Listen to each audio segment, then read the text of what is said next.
ጤና ይስጥልኝ። የከበረ ሰላምታዬ ለሁላችሁም ይድረሳችሁ። ዓርብ ሚያዝያ 30 2018 ዓ.ም በአዲስ አበባ በአገዛዙ ፖሊስ በተፈጸመ የተለመደ ፋሽስታዊ ድርጊት ወጣት ተገኝ ባልቻ መተኪያ የሌላትን አንድ ህይወቱን መነጠቁን ስሰማ በመጀመሪያ ሐዘን ከዚያም ቁጭትም ብሎ ምልህም ሊባሉ የሚችሉ ስሜቶች ተመላልሰውብኛል። የወጣት ተገኝ ባልቻ ሞትን አስመልክቶ የአገዛዙ የፕሮፓጋንዳ ሰራዊት በሁለት ግለሰቦች መካከል የነበረ ጸብ ውጤት አድርጎ ለመሳል እየሞከረ ይገኛል። ከግድያው ጋር በተያያዘ የተሸፋፈነ ጉዳይ አለ ወይ ብለው የሚጠይቁ አካላትን ድብቅ የፖለቲካ ተልዕኮ ያነገቡ ናቸው ብሎም እየወነጀለ ይገኛል። አዎ ከወጣቱ ሞት ጋር በተያያዘ የፖለቲካ ጥያቄ እያነሳን እንገኛለን። ይህን በማድረግ የመጀመሪያዎቹ አይደለም። ለምሳሌ በሀገር አሜሪካ ሩድኒ ኪንግ የተባለ ጥቁር አሜሪካዊ በፖሊስ እጅ መገደሉ ታላቅ የፖለቲካ እንቅስቃሴ መቀስቀሱ ይታወሳል። እንቅስቃሴው አሜሪካ እንደ ሀገር ራሷን ለመመርመር መነሻ ሆኗት ዲኢአይ የተባለ ታላቅ ሀገራዊ መዋቅራዊ ፍተሻና ማስተካከያ ለማድረግ አብቅቷታል። ከ15 ዓመታት በፊት ደግሞ በቱኒዚያ አንዲት ሴት ፖሊስ አንድን ነጋዴ በጥፊ መምታቷ የአረቡን ዓለም ከዳር እስከ ዳር ያዳረሰ አብዮት መቀስቀሱን ማን የማያውቅ የዘመናችን ሰው አለ? በጥፊ የተመታውና በዚያ ብስጭት ራሱን ያቃጠለው የመሐመድ ቦዚዛ ስምም ከታላላቅ የታሪክ ሰዎች ተርታ እየተጠራ ይገኛል።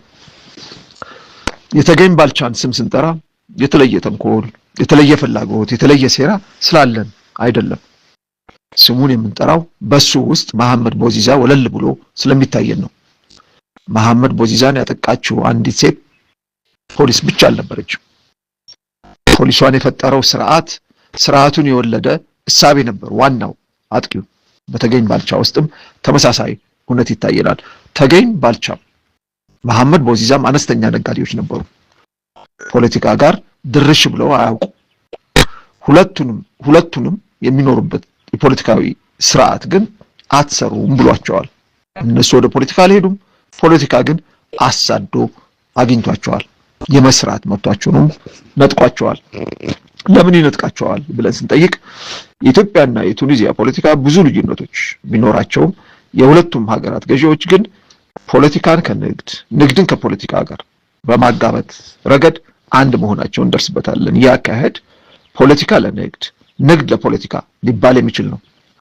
ሁለቱም ስርዓቶች ፖለቲካን የሀብት ምንጭ አድርገው ላይ ካለው ባለሀብት አንስቶ እስከ ሱቅ በደረቴው ድረስ ማን እንደሚነግድ መምረጥና መሾም የሚፈልጉ ናቸው።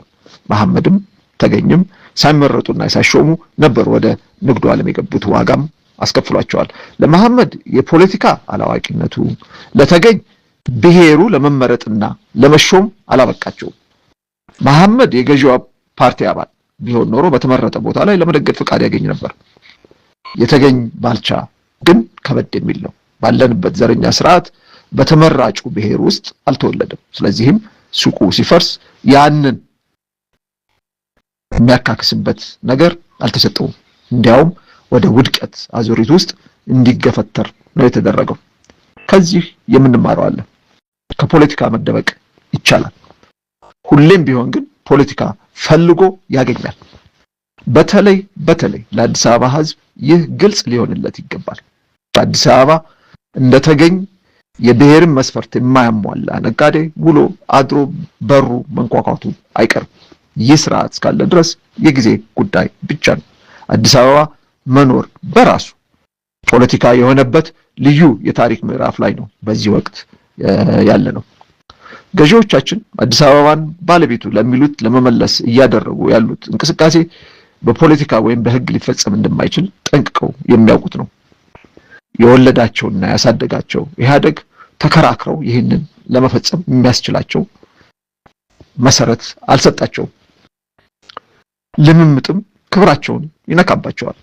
ያላቸው ብቸኛ ዘቤና አማራጭ ኃይል ሆኗል ማለት ነው።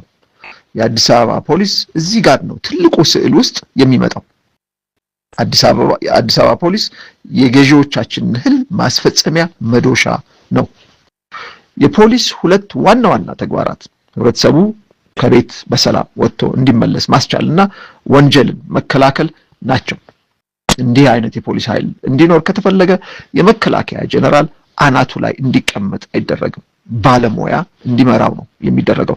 እንደ ሌተና ጀነራል አስራት ዲንሮ አይነት የመከላከያ ጀነራልን ከጦርነት ሜዳ አውጥተህ በአዲስ አበባ አናት ላይ የምታስቀምጥ ከሆነ የምትፈልገው የጦር ሰራዊት እንጂ ፖሊስ አይደለም ማለት ነው። ጦር ሰራዊት የሚያስፈልገው ደግሞ ለጦርነት እንደሆነ ግልጽ ነው። ይህ መንፈስ ነው በአዲስ አበባ ፖሊስ ውስጥ በተለይ ባለፉት 7 እና 8 ዓመታት የሰፈነው ይህ መንፈስ ነው ተገኝን የቀጠፈው። የፖሊሱ ድርጊት የዚያ መንፈስ መገለጫ ነው።